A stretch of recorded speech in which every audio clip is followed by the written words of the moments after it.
ಹೋಯ್ತು. ಥು. ಓ madam I drop ಹಾಕ್ತೀನಿ. ಹಾಕಾಕು ಬೇಗ. ಏಯ್ ನಿಧಾನಕ್ಕೆ ಹಾಕು. ಒಳ್ಳೆ ನೀರ್ ಸುರಿದಂಗೆ ಸುರಿತಾ ಇದೆಯಲ್ಲ. ಸಾಕ್ ಬಿಡೆ. ಓ ಬಂದೇ ಇರು. ಹಾಳಾದವಳು. ಗಿಣಿ ತರ ಸಾಕ್ದೆ. ಹದ್ದು ತರ ಕುಕ್ಬಿಟ್ಲು ನನ್ಗೆ. ಮೇಡಮ್ ನೀವು ಹೂವಾಗಿದ್ದೋಳು ಅನ್ಕೊಂಡ್ರಿ ಆವಾಗ್ಬಿಟ್ಟಿದ್ದಾಳೆ. ಹಾವಿಗೆ ಹಾಲೆರಿಯಕ್ ಹೋದ್ರೆ ಅದು ಹಾಲ ಆಗ್ಬಿಡ್ತು ನೋಡಿ. ಓ ಸ್ವಲ್ಪ ಬಾಯಿ ಮುಚ್ಕೊಂಡು ತಲೆ ಒತ್ತುತ್ತೀಯಾ? ತಲೆ ತಿನ್ಬೇಡ. ನಿಧಾನ. ಹಾಳದವಳು. ಅಯ್ಯೋ ದೇವ್ರೇ, ಕಣ್ಣು ಉರಿ. ಒತ್ತು ಸರಿಯಾಗಿ. ಏನೋ ಅನಾವಶ್ಯಕವಾದ ವಿಚಾರ ಅಂದ್ರಿ, ಏನದು? ಈ ವಿಷಯ ನಿಮಗೆ ಮೊದಲೇ ಹೇಳಬೇಕು ಅನ್ಕೊಂಡೆ. ಸುಮ್ಮನೆ ಯಾಕೆ ಅಂತ ಸುಮ್ಮನಾದೆ. ನಾನು ತುಂಬ ಸಲ ಚಿನ್ನು ವಾರ್ನ್ ಮಾಡೋಣ ಅನ್ಕೊಂಡೆ. ಸ್ವಲ್ಪ ಟೈಮು ಕೊಟ್ಟೆ, ಆದರೆ ಆ ಟೈಮ್ ಕೇಳಿಲ್ಲ ಅವನು. ನಾನಿವತ್ತು ಶಂಕರನ್ನ ಕರೆದಿದ್ದು 2 ದೇಶಕ್ಕೆ. ಒಂದು ಪ್ರಾಪರ್ಟಿ ವಿಷಯ ಮಾತಾಡಕ್ಕೆ, ಇನ್ನೊಂದು ಯಾಕೆ ಈ ರೀತಿ ಮಾಡ್ತಿದ್ಯಾ ಅಂತ ಕೇಳೋದಕ್ಕೆ. ಅಂಥದ್ದೇನು ಮಾಡ್ದ ಚಿನ್ನು? ಅದು ನೀವಿಷ್ಟೊಂದು ನೊಂದ್ಕೊಳ್ಳೋ ಅಂಥದ್ದು? ನನ್ನ ಸುಶಾಂತ್ ಮದ್ವೆ ನಡೆದೇ ಇರೋ ಥರ ಇಮೇಲ್ ಕಳಿಸಿದ್ದು, ಕೊರಿಯರ್ ಹುಡುಗನ ಕಳಿಸಿದ್ದು ಎಲ್ಲ ಇವನೇ.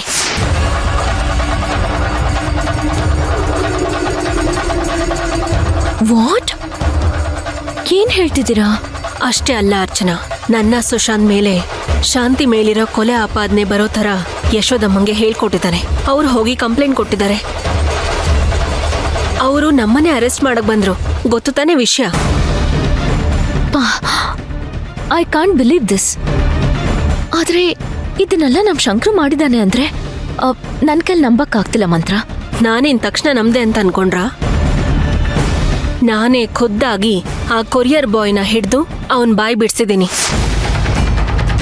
ಅವನ್ ಮಾತಾಡಿದ್ನೆಲ್ಲ ರೆಕಾರ್ಡ್ ಮಾಡ್ಕೊಂಡು ಬಂದಿದ್ದೀನಿ. ಯಶೋದ ಹತ್ರ ಹೋಗಿ ಅವ್ರ ಬಾಯಲ್ಲೇ ಎಲ್ಲ ವಿಷಯನೂ ಬರ್ಸಿದ್ದೀನಿ. ಅಷ್ಟೇ ಅಲ್ಲ, ನಿಮ್ಗಿನ್ನೊಂದು ವಿಷಯ ಗೊತ್ತಾ ಅರ್ಚನಾ? ಶಂಕರು ಆ ಶಾಂತಿನ ಲವ್ ಮಾಡ್ತಿದ್ದ.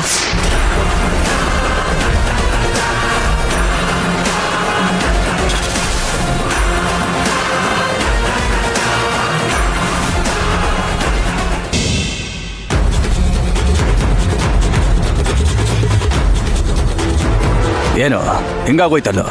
ಇದಕ್ಕೇನೆ ಎಷ್ಟೊಂದು ಕಷ್ಟಪಟ್ಟಿದ್ ನಾವು. ಇದಕ್ಕೇನೆ ಅಂದ್ರೆ ಅಕ್ಕ ಏನ್ ಮಾತಾಡಿದ್ರು ಕೇಳಿಸ್ಕೊಂಡೆ ತಾನೆ? ಇಲ್ಲ ಕಣೋ, ಬರೀ ಫ್ರೆಂಡ್ಶಿಪ್ಗೆ ಅಂತೆ. ಫ್ರೆಂಡ್ಶಿಪ್ ಅಲ್ಲಿ ನಮ್ಗೆ 1 ರೂಪಾಯಿನೂ ಲಾಭ ಇಲ್ವಲ್ಲೋ? ಏನ್ ಮಾಡೋದು?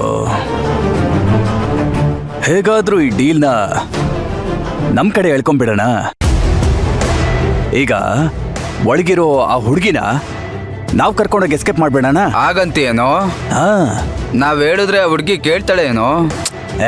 ಕೇಳ್ತಾಳೆ ಕಣ. ಕೇಳ್ದೆ ಏನೋ ಮಾಡ್ತಾಳೆ. ಅವಳಿಗೂ ಇಲ್ಲಿಂದ ತಪ್ಪಿಸ್ಕೊಂಡು ಹೋಗ್ಬೇಕು ಅಂತ ತಾನೇ ಇರೋದು. ಖಂಡಿತ ಬಂದೇ ಬರ್ತಾಳೆ. ಇನ್ನೊಂದ್ಸಲ ಯೋಚನೆ ಮಾಡೋ, ಮತ್ತೆ ನಮ್ಮಲ್ಲಿ ಬಂದ್ರೆ ಕಷ್ಟ ಆಗುತ್ತೆ. ಯೋಚನೆ ಮಾಡೋದಲ್ಲ ನೋಡು, ತಪ್ಪಿಸ್ಕೊಳಕ್ ಬಿಟ್ರೆ ನಮ್ಗೆ ದುಡ್ಡಾದ್ರೂ ಸಿಗುತ್ತೆ, ಇಲ್ಲ ಅಂದ್ರೆ ಏನೂ ಸಿಗಲ್ಲ. ಏನಂತೀಯ? ಸರಿ, ಹಾಗಾದ್ರೆ ಆ ಹುಡುಗಿನ ಎಸ್ಕೇಪ್ ಮಾಡಿಸ್ಬಿಡೋಣ. ಆಯ್ತು, ನಡಿ.